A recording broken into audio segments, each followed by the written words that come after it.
Peter Kling, your thoughts on what's going on in Antarctica?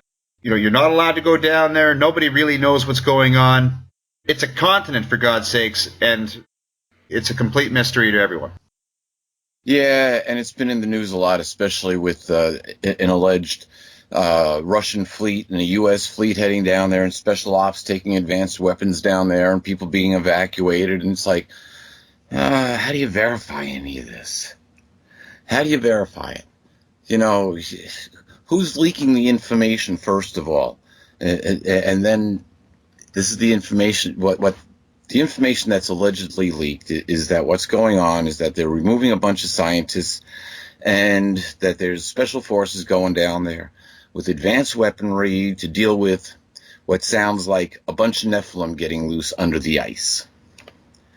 Yeah, okay, this is pretty far-fetched, but I've heard this story before, and I've heard it tied to what was supposed to be two earthquakes. Remember the one in Duluth, New Mexico, right on the there was one just right on the Colorado, New Mexico border, and at the same time that went off, we had an earthquake in Virginia, which rattled the whole Appalachian mountain chain and cracked the Washington Monument. So the Washington Monument had to be repaired. Well, it was reported that those were underground nukes that went off because they didn't seismically come back as an earthquake. They had a different signature than a normal earthquake. And so all of a sudden there was this little chatter, but how do you prove any of this? Well, this whistleblower associated with the military, he's a colonel, he comes forward a couple of years ago and he says that they did indeed set these nukes off in an effort to kill Nephilim that they had created, which got out of hand. And I'm thinking, here it comes. Now, here's where the story starts to get really weird, because we know that from the different whistleblowers that aliens have been helping make or create UFOs. We got the Star Wars program from Reagan. An interesting thing, what did Reagan say to the United Nations? Let's see, something about we would put our differences aside if we were under an alien attack from outside off this planet. He said that to the General Assembly of the United Nations. I'm not quoting him verbatim. Go look it up on the internet. You'll find the speech there if they haven't pulled it. But he warned all the people. His speechwriters didn't want him to talk about that. And he said, no, I want it in there.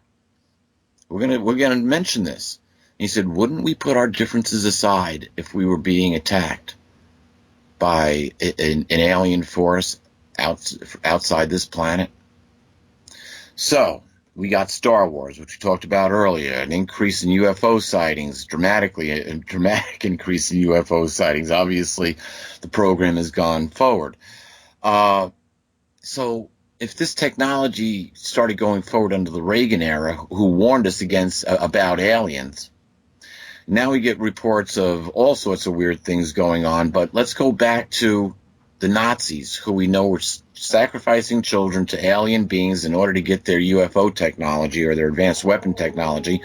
We also know that based on the documentation that they took a fleet and went down to Antarctica and set up essentially a colony there. And if you want to believe everything that's been reported, they are under the ice and have been under the ice for since 1945?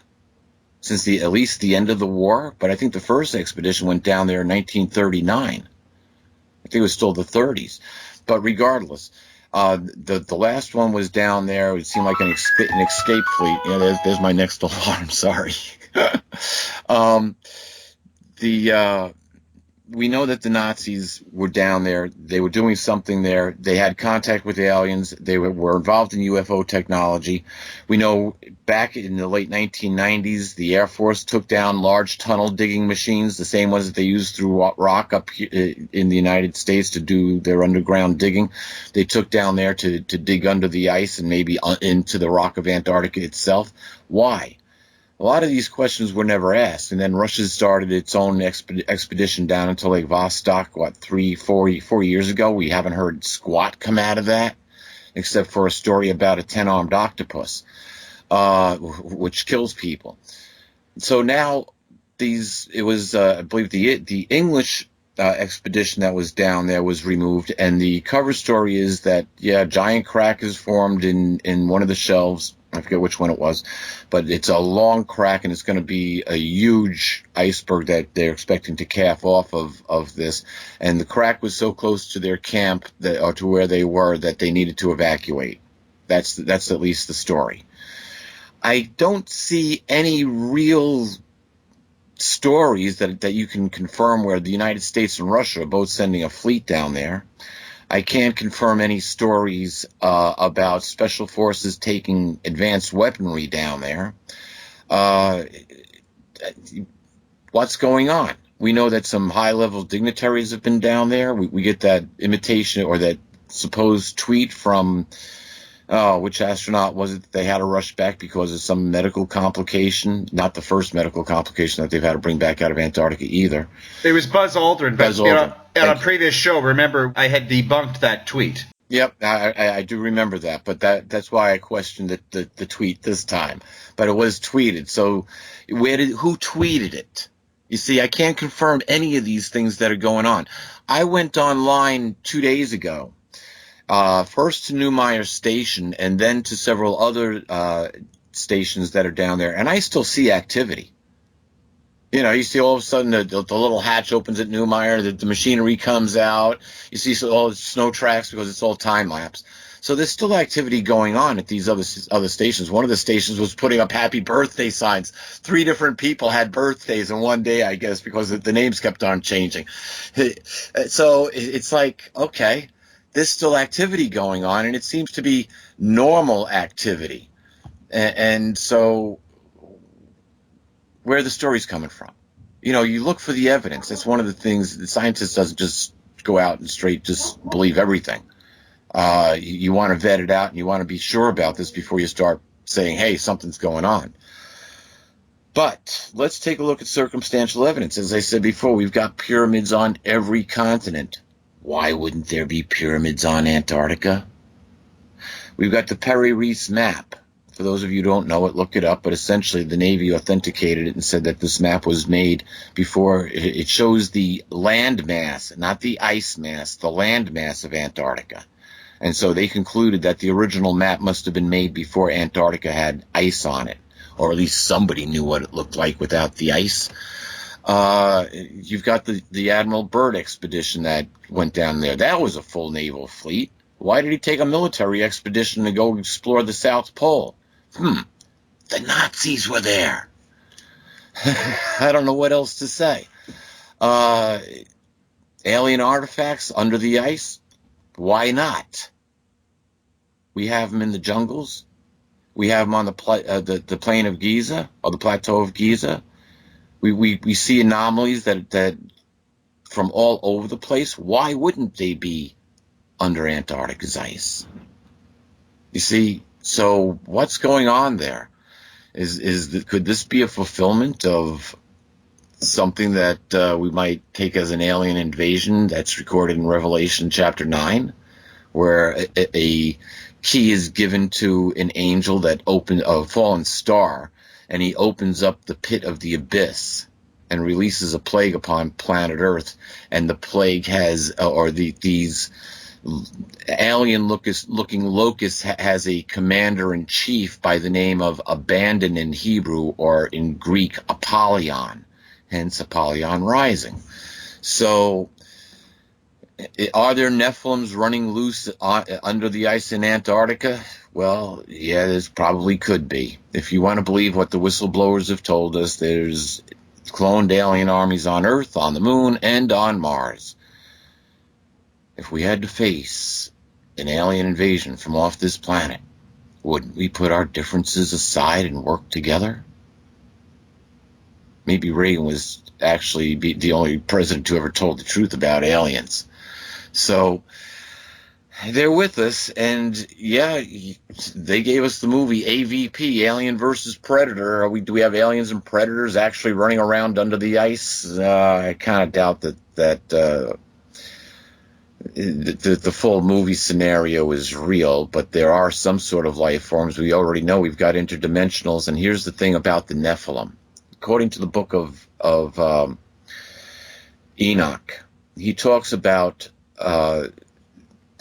he's actually talking to the Watchers, and the Watchers want to take their sons with them. The sons were the giant offspring that they had with the hybrid offspring that they had with human women, and these things were huge. And so they petitioned Enoch to ask Yahweh or Yahuwah if they could take the sons with them, and the answer was no. On the earth they were begotten, and on the earth they will stay. So besides alien intervention, we seem to have these demonic forces that we can't see, but we do know exist. There are people that have come under demonic possession. We've had different anomalies happen that we have no explanation for, and there's a long history of this. And what we find now is that, yes, indeed, these interdimensional life forms can cohabitate with the human soul inside the actual physical body, which makes it real easy for these souls, these lost souls, if you want to call them, the consciousness soul or the life force of the Nephilim, these demonic forces. We don't know how many there are. We don't know how many were actually bred or were bred into existence. But we do know that they can take possession of a genetically engineered body, of a cloned body, which is supposed to be soulless. It's just alive, but it has no soul. Don't ask me. I don't know. It's a little bit beyond. They haven't shared that technology yet. It's not a science. It's an alleged science. But from what the whistleblowers say, yep. Hey, we know they can clone humans. There's been several high-ranking officials that claim to have had clones made on their behalf. Hillary is one of them. Oh, it's Hillary's double. Well, yeah, maybe somebody looks like Hillary. Who knows? But we get little inklings from different movies. Hollywood's been doing this for years, and so when we look at something like Star Wars, where we've got the cloned armies there, and we look at something like Predators, you have to start scratching your head and say, okay, based on Earth's history, based on what we know within history, we've had extraterrestrial involvement all the way through. The Bible is a prime example. It talks about this stuff going on right now. It doesn't mention Antarctica specifically, but it's talking about that this is a judgment period for those who are offering up those child sacrifices to those alien forces who are getting high on human loosh, and for that they are rewarded quite well, given advanced technologies, given advanced information on things that happen, given extreme wealth and power. This isn't anything new. It's been going on for thousands of years. It's been happening since the days of the Anunnaki. It's been happening since the days of Egypt. Live child sacrifice, or at least human sacrifice. Why should we be shocked that this is going on now? We're not shocked that we have aliens. Oh, they want our children? No, that's all wrong. They're here to help us. Yeah, right. So why haven't they helped us yet? Why are we sending special forces allegedly down to Antarctica? Why do we get reports from military whistleblowers that they're dealing with aliens and to make an advanced spacecraft and have cloned armies? It's all there in the scripture. You just have to decode it. This might be part of a plague being released upon the planet. We don't know. Stay tuned. Disclosure's coming one way or the other. So, yeah, there's a lot of anomalies. I don't buy into everything that's being said about Antarctica, but something's down there. They've found artifacts of some sort, I'm sure. They've been down there for quite some time. And the Nazis, who we know have been dealing with child sacrifice and UFO technology since before World War II,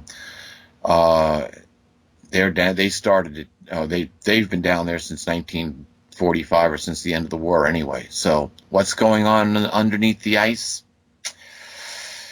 Use your imagination. I don't know what else to say, but don't let it run wild. It's not going to affect us immediately anyway.